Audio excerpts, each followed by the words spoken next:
Bonjour à tous, chaque semaine Mosaïque lance sur son Facebook la question de la semaine. Vous avez été nombreux à évoquer votre plus belle Saint-Valentin. Cette semaine, vous pouvez nous raconter en texte et en images votre plus beau déguisement de carnaval. 2 sorties ciné pour 2 personnes sont en jeu. À la une, aujourd'hui, un nouveau bâtiment destiné à accueillir le nouveau centre d'hébergement et de réinsertion sociale. Le bâtiment sort de terre à 2 pas des anciennes faïenceries. Un nouvel outil pour l'UDAF qui viendra remplacer l'actuel, qui ne correspond plus aux normes de salubrité. Les travaux devraient aboutir en fin d'année. La première pierre sera, elle, officiellement posée en avril. On regarde le sommaire de cette édition. Bonjour à tous sur Mosaïque. Aujourd'hui, un retour en images sur le conseil municipal qui s'est tenu hier soir à Sarreguemines.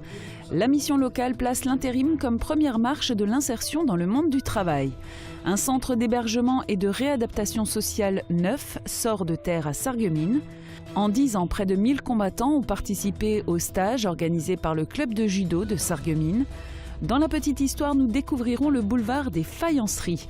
Nous finirons par nous mettre en appétit dans entrée, plat, dessert avec une spécialité autrichienne, l'escalope montagnarde. Très bonne journée avec Mosaïque. Et avec nous aussi Alain Schneider, il vient témoigner de la catastrophe du Puy Simon. Il y a 30 ans, il était mineur de fond, c'était son premier travail. Il avait 18 ans au moment des faits.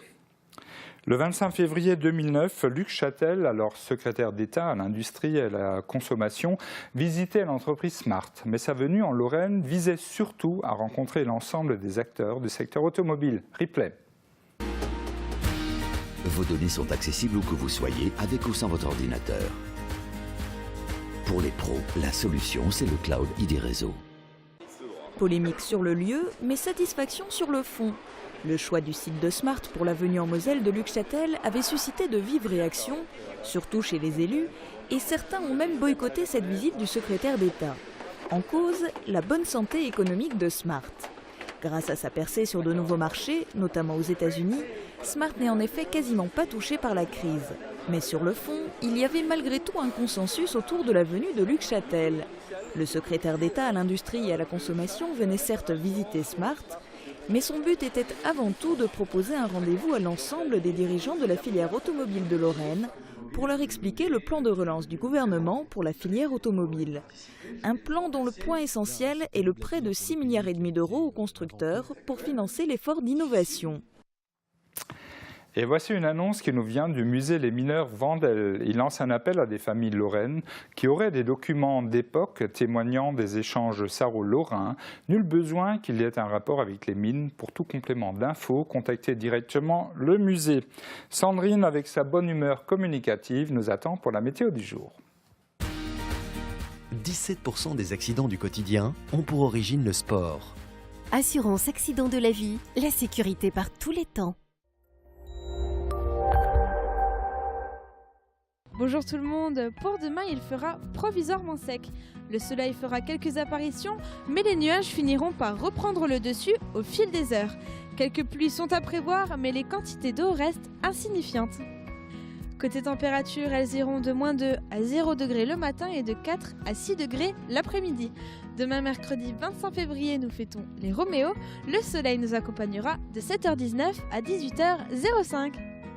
Et cette semaine, nous nous rendons chez Jean-Jacques au Palais du Vigneron pour qu'il nous livre sa recette du bonheur. Suivez-moi.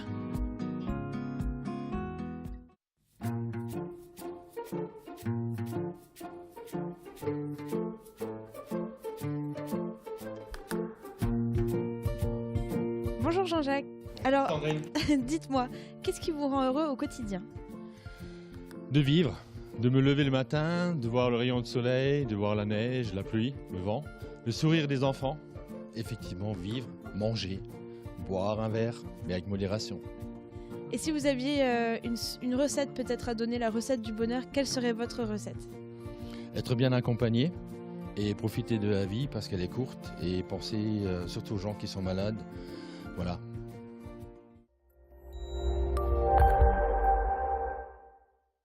Je parraine un ami et tout le monde y gagne. Mon filleul, ma banque et moi. Au Crédit Mutuel, un client satisfait rayonne. Le Conseil régional de Lorraine vous présente la météo des neiges.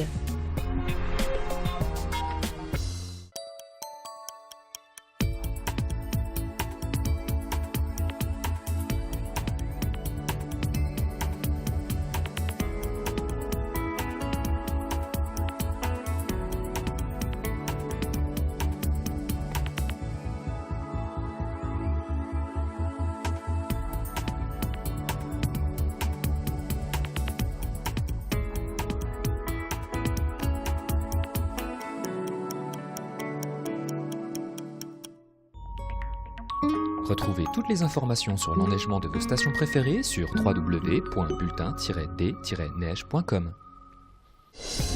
Le Conseil régional de Lorraine vous a présenté la météo des neiges. Dans le RL ce matin, on pouvait lire à la une « La traque au fumigène, une question de flair ». L'entreprise Europa Secure Doc, basée à Stirin-Wendel, s'est spécialisée dans la détection cynophile de pétards et fumigènes en entrée des stades. La fédération, le FC Metz et d'autres clubs de L1 font appel à ces services. En page locale de Forbach, dans la nuit de dimanche à lundi, les caméras de surveillance du boulevard de l'Europe ont été détruites à l'aide d'une arme à feu. Un riverain a prévenu la police, mais les malfaiteurs avaient déjà pris la fuite. Un désordre sans nom règne dans l'ancienne tour des douanes inhabitées, rue des Sapins, à Sarreguemines. La ville a lancé 2 procédures judiciaires en vue d'une expropriation. Elle compte acquérir l'immeuble pour le démolir. La suite de l'info dans le JT de Mosaïque.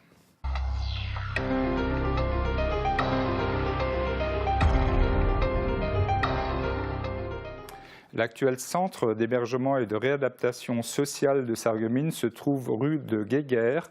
Le bâtiment ne correspond plus aux normes d'accueil de l'UDAF. La construction d'un nouveau bâtiment est nécessaire. Il sera concrétisé par l'UDAF, le SCH et la ville de Sarreguemines. Thomas Drouin. La première pierre n'est pas encore posée, elle est prévue pour début avril, mais à l'extrémité de la rue du Colonel Casal, les travaux sont déjà bien avancés. C'est ce qu'ont pu observer les responsables de l'Union départementale des associations familiales, UDAF, de Sarreguemines Confluence Habitat, SCH, et de la commune lors de leur visite du chantier. Ici, à 2 pas des friches des faïenceries, s'élèvera avant la fin de l'année un bâtiment destiné à accueillir 24 personnes dans le cadre de la mission d'accueil inconditionnel de l'UDAF. À Sarreguemines, nous avons un CHRS, donc un centre d'hébergement et de réinsertion sociale, mais qui est tout à fait, qui n'est plus du tout au goût du jour et qui est même presque insalubre. Alors depuis 2 ou 3 ans, on se bat pour en fabriquer un autre, en trouver un autre. Après quelques péripéties administratives, c'est finalement en coopération avec Sarreguemines Confluence Habitat qu'un projet a pu voir le jour. Le coût total du projet est d'1 850 000 €.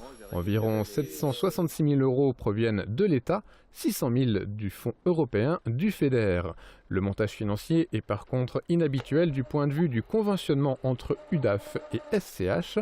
En effet, à terme, c'est-à-dire dans 35 ans environ, le bâtiment reviendra non pas à SCH, le propriétaire du terrain, mais à l'UDAF. Le bâtiment en construction comportera 24 places, dont 20 en chambre individuelle, là où l'actuel CHRS ne comporte que 20 places en chambre double. Ce nouvel outil est donc très attendu par l'UDAF. Le bâtiment est aussi très attendu par la ville, puisqu'il marque une nouvelle phase d'extension en direction des friches des faïenceries, comme l'explique Céleste Lette, par ailleurs président de Sarreguemines Confluence Habitat. C'est, je dirais, la ville, la future ville va glisser de ce côté-là et je suis dans l'obligation aujourd'hui de créer ce puzzle, de faire en sorte que demain, dans les décennies à venir, eh bien, Sarreguemines puisse s'étendre vers ici. La première pièce de ce puzzle, le nouveau CHRS, en appellera donc d'autres, même si nul ne peut encore dire à quoi ressemblera ce quartier dans 35 ans, quand l'UDAF prendra possession définitivement du bâtiment en cours de construction. Étape obligatoire avant le vote du budget le 30 mars prochain, le débat d'orientation budgétaire. Hier soir, les élus de la ville se sont retrouvés pour prendre acte de la situation et des orientations voulues par la majorité, qu'on peut résumer ainsi: investir, limiter les dépenses et ne pas augmenter les impôts. Jean Mirkel était sur place. Le débat d'orientation budgétaire. La gymnastique comptable et budgétaire, ce n'est pas du sport. Pourtant, les élus comme les services municipaux semblent bel et bien face à un échiquier de la contrainte économique. Une situation jamais vue, explique le maire. Nous ne souhaitons pas, et je pense que c'est un souhait qui est partagé, en tout cas je l'espère, augmenter la fiscalité, augmenter les impôts. Dans le même temps, nous ne souhaitons pas baisser, en tout cas d'une manière trop importante, les investissements. Le maire annonce la couleur, l'exercice ne sera pas simple, d'autant que les dotations d'État diminuent et avec elles, les dotations d'autres collectivités. Concernant les recettes, alors on va parler de la dotation globale de fonctionnement. Si le montant devait être de 2 790 000, je ne veux pas être pessimiste, mais enfin c'est un petit peu le niveau bas de la fourchette. la baisse de la DGF serait de près de 540 000 € par rapport à 2014, soit une baisse cumulée sur 2 exercices de 940 000 € et de 1,3 million d'euros en 3 ans. Je vous laisse réfléchir. Telle pourrait être dans le pire des cas l'empreinte de la rigueur budgétaire à Sarreguemines. En revanche, la ville devrait encore percevoir la dotation de solidarité urbaine, plus de 400 000 €, et verra son fonds de compensation de TVA augmenter au titre des dépenses d'équipement pour 2013. Les investissements sont ici payants. Toujours concernant les recettes, les impôts sur les ménages restent constants. 11 880 000 € sont inscrits en prévision et plus de 8 300 000 € de la casque au titre de la compensation de l'ATP, montant qui n'augmente pas en 2015. Concernant la dotation de solidarité communautaire, la DSC qui était de 124 000 € en 2012 ne s'élèvera en 2015 qu'à 11 348 € du fait de la mise en œuvre du fonds de péréquation des ressources intercommunales, le FPIC, au niveau de la classe. Je rappelle que ce FPIC consiste à prélever une partie des ressources de certaines intercommunalités et communes considérées comme favorisées pour la reverser à des intercommunalités et des communes moins favorisées. Donc, comme nous sommes éligibles, en supposant que nous sommes favorisés.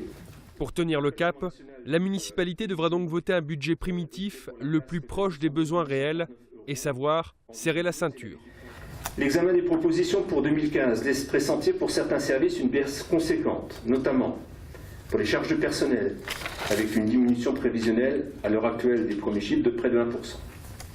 Pour les subventions aux associations, où les services ont étudié au mieux les besoins, en tenant compte notamment des disponibilités financières des associations. Dans ce contexte difficile, la majorité entend poursuivre la réalisation des espaces partagés. La tranche 2015 concernant la rue Pasteur nécessitera un crédit nouveau de 645 000 € pour les travaux de parking et de voirie. Vous constaterez que le désendettement de la ville est constant depuis 2006, avec une durée d'extinction de la dette qui est aujourd'hui de 7,84 années. Certains choix impliqueront de reporter dans le temps certains projets, disait-on lors de la cérémonie des vœux. Mais le contexte est favorable à l'emprunt, explique le maire. C'est vrai que les taux d'intérêt aujourd'hui sont plus bas, ça ne baissera pas davantage, et que c'est peut-être plus cohérent de faire des emprunts maintenant pour des projets qu'on a maintenant, plutôt que de reporter ces projets et de les faire à un moment où le même emprunt aura une incidence de charge et en fonctionnement, donc les intérêts, et en capital dans l'investissement plus conséquent. Et on reviendra sur ce conseil municipal dans un prochain JT. Travailler comme intérimaire, c'est parfois un choix, c'est parfois un passage obligé. Pour la mission locale, l'organisme chargé d'accompagner les jeunes dans leur insertion dans le monde du travail, c'est une première marche bien souvent utile. Elle vient d'organiser une journée pour mettre en face les agences d'intérim et les chercheurs d'emploi. Thomas Drouin. Ça peut aider un peu pour avoir une petite expérience. Après le lycée. Cette vision de l'intérim comme une première marche vers l'insertion dans le monde du travail est aussi celle défendue par l'organisateur de cette journée forum, la mission locale. L'organisme chargé de l'accompagnement des jeunes sur les thèmes de l'emploi, de la formation ou du logement renouvelle une expérience déjà menée l'an dernier, amener au même endroit les chercheurs d'emploi et les agences d'intérim. Le but d'une journée comme celle-ci, c'est de mettre en relation les jeunes, les demandeurs d'emploi avec les agences d'intérim, avec comme objectif, bien entendu, derrière qu'il y ait un maximum de missions intérimaires, donc un maximum de personnes en emploi. Pour les agences, cette journée est particulièrement appréciée. En une journée, elles peuvent ainsi recevoir beaucoup de CV, pouvant peut-être correspondre aux offres qu'elles reçoivent des entreprises. Les recrutements ne se fait toutefois pas sur place. Le forum sert avant tout de lieu de rencontre. C'est vrai que les 2 minutes qu'on s'accorde avec chaque candidat ne suffisent pas pour faire un entretien approfondi. Donc on les oriente ensuite vers l'agence pour une inscription et un entretien plus en détail par rapport à leur profil et par rapport au poste qu'on pourrait leur proposer. Sur le secteur de la Moselle-Est, un tel rassemblement d'agences d'intérim ne pourrait pas être complet sans la présence d'entreprises venues de l'autre côté de la frontière et opérant sur le marché du travail allemand. Les agences d'intérim sarroises voient aussi en cette journée une opportunité de rencontrer des chercheurs d'emploi français qui n'osent pas franchir la frontière. Toutefois, les profils recherchés par les entreprises allemandes sont souvent plus sélectifs. Nous recherchons actuellement des ouvriers de production, sachant l'allemand, ce qui est impératif, vu que nos clients sont implantés en Allemagne, il faut quand même savoir l'allemand.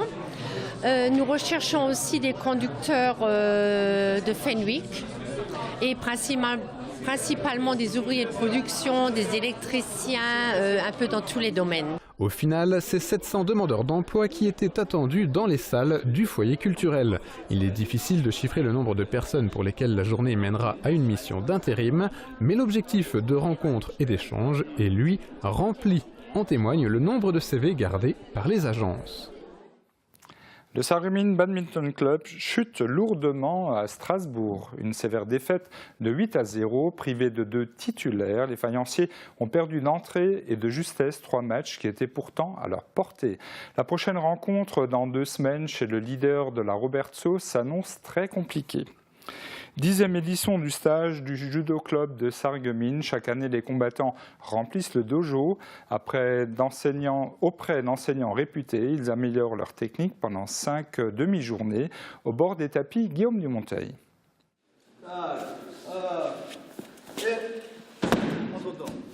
Ce qui donne plus de fluidité. Mais si je le tire... Hiroshi Katanishi, 8e dan, expert de l'université de Tenri et ancien entraîneur national. Ce combattant inspire le respect et quand il parle, on l'écoute, d'autant plus lorsque l'on est judoka et que le respect est une valeur fondamentale de ce sport, une des 8 notions à la base de la pratique du judo. Quand Hiroshi Katanishi a terminé sa démonstration sur son compatriote Kintaro Yamamoto, les stagiaires doivent reproduire sa technique, ce qui constitue une autre paire de manches. Ils étaient près de 130 cette année à avoir répondu favorablement à l'invitation du judo club de Sarreguemines. Il s'agissait de la 10e édition de cette manifestation annuelle qui attire des sportifs venus de Lorraine et d'ailleurs. On est tous fiers d'avoir réussi quelque chose, de faire venir des gens qui viennent de Belgique, Luxembourg, du Haut-Rhin, de Paris, de Savoie.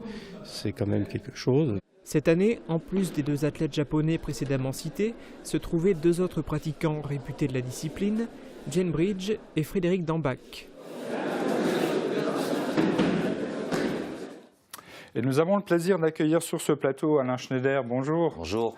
Alors le jour de la catastrophe du Puy-Simon, vous trouviez à un étage supérieur. Alors très tôt le matin, vous entendez un boom qui ne ressemble pas à un tir d'explosif que vous connaissez bien. Racontez-nous précisément ce moment terrible du 25 février 1985.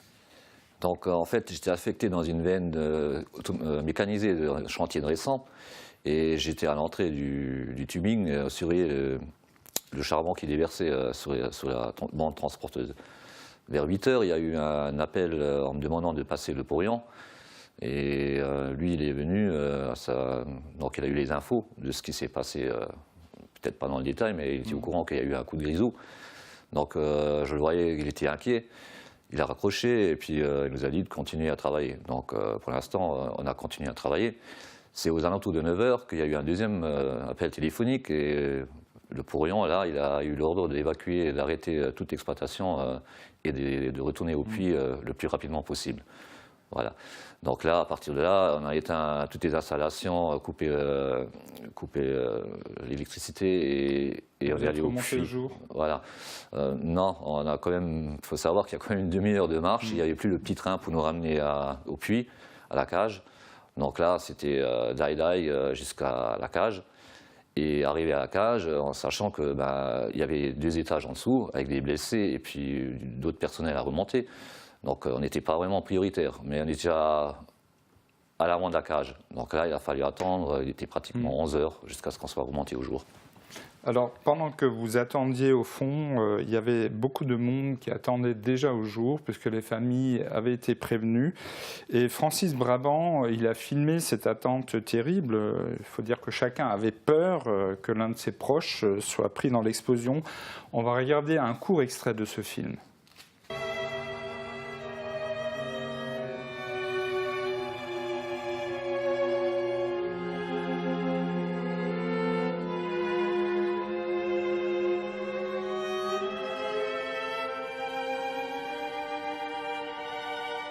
L'explosion a eu lieu à 7h20, à moins 1050. Toute la matinée, des mineurs d'autres chantiers remontent au jour et chacun espère y reconnaître un visage.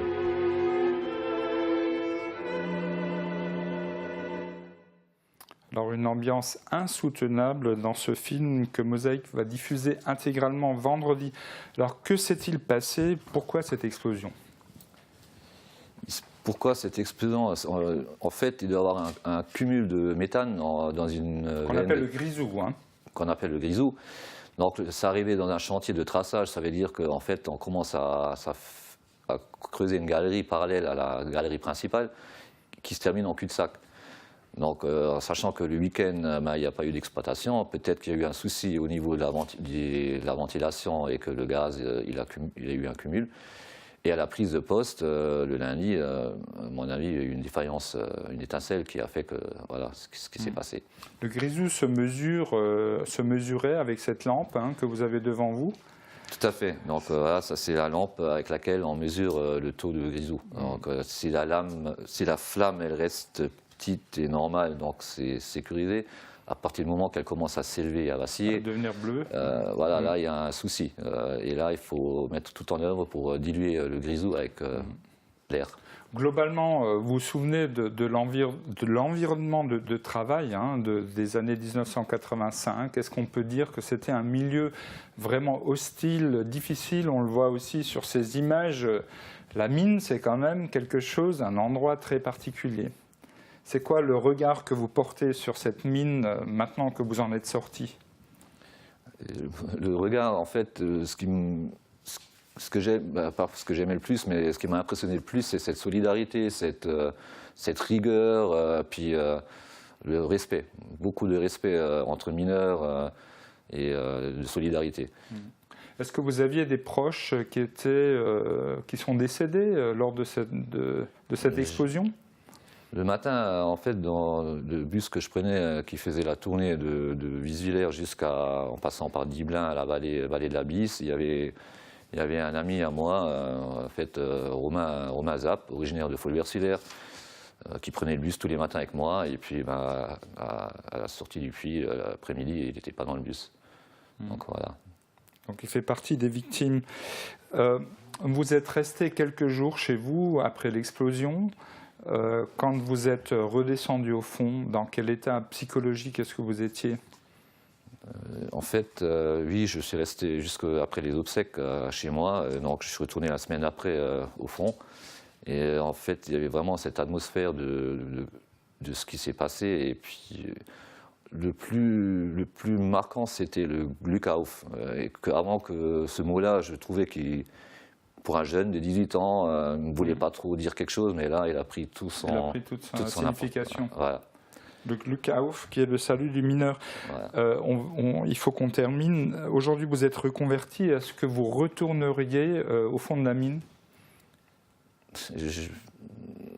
Vu mon âge, non. Non, mais je veux dire jeune. Vous direz à votre fils, vas-y, va travailler au fond de la mine? Je ne pense pas.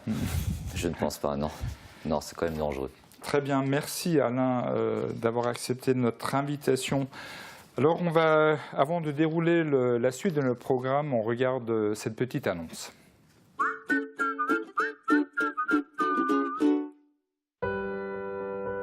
Joël Belleno, Pierre Dutertre, Alexandra Tollet, Ingrid von Münster, Sandra Zini, 5 céramistes contemporains racontent leur histoire de bleu.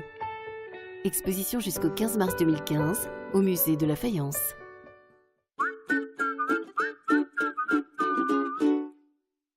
« 180 professionnels pour votre maintien à domicile. AVS. Notre métier, vous accompagner.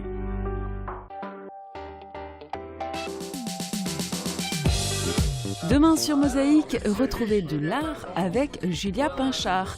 Cette étudiante en beaux-arts s'exprime grâce à la vidéo. Même si elles doivent nous casser les reins. Un dernier mot d'espoir, une dernière nuit d'amour, et puis bonsoir. Et nous terminerons en douceur de la glace en hiver et pourquoi pas, lorsqu'elle est accompagnée d'une délicieuse sauce au miel, elle est de saison. Ce sera le dessert proposé par Jean-Marc Mardinet.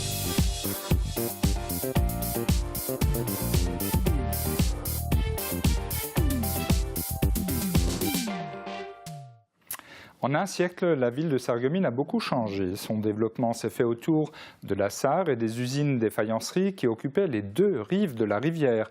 C'était l'époque où l'on ne se promenait pas comme aujourd'hui sur ces berges. On y travaillait. Regardez.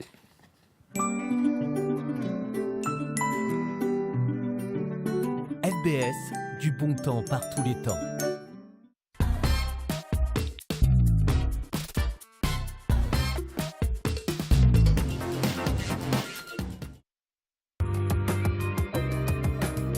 Voici une artère très utilisée par les automobilistes. Le boulevard des Faïenceries est pourtant bien jeune dans l'histoire de la ville. Son nom rappelle qu'ici, depuis le pont des Alliés jusqu'au rond-point, s'étendaient les usines numéro 2 et 3 des faïenceries. Les bâtiments et le mur des usines arrivaient jusqu'en bord de Sarre. Celle-ci était une véritable mer intérieure sur laquelle transitaient les matériaux nécessaires à la production dans les différentes unités. Il était alors bien difficile, à moins d'être faïencier, d'accéder aux berges de la rivière. Ceux qui aiment le ski et l'après-ski en Autriche auront déjà goûté notre plat du jour. Jean-Marc Mardinet nous propose son escalope montagnarde. Belle et fonctionnelle, les cuisines Aviva présentent entrée plat dessert. Aviva, la cuisine qui vous va.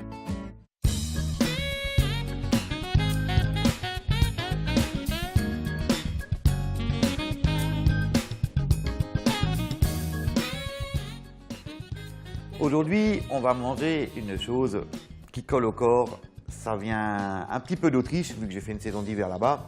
L'escalope montagnarde. Commencez par saler et poivrer la viande et quadriller sa surface comme on le fait habituellement sur un magret de canard. Puis faites saisir les escalopes rapidement dans la margarine bien chaude et débarrassez. Ajoutez dans la même poêle les champignons coupés en gros morceaux et le lard grossièrement coupé. Laissez cuire 2 minutes et ajoutez les oignons hachés et le persil haché.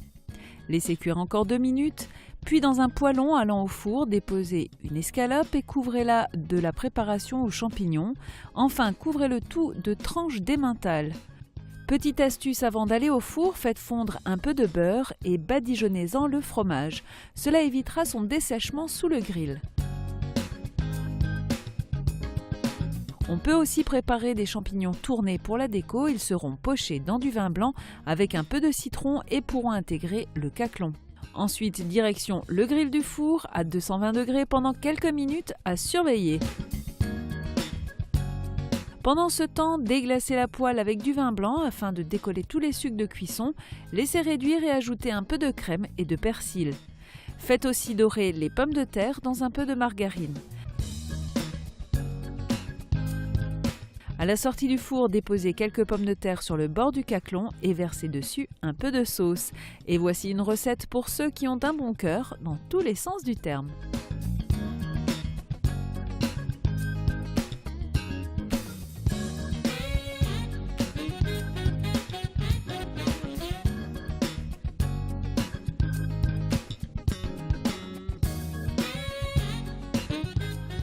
Alors une petite variante également pour ce plat-là. On peut, à la place de l'emmental, on peut y mettre du reblochon ou du fromage à raclette à faire de goût. Et le tout colle vraiment très bien au corps. Donc ne prévoyez pas un dessert lourd à la fin parce que là, ça colle bien. Bon appétit! Et nous retrouvons Jean-Marc Mardinet demain pour son dessert, une glace vanille, sauce, miel et whisky. C'est la fin de cette édition. Merci de nous être fidèles. Bis morgen!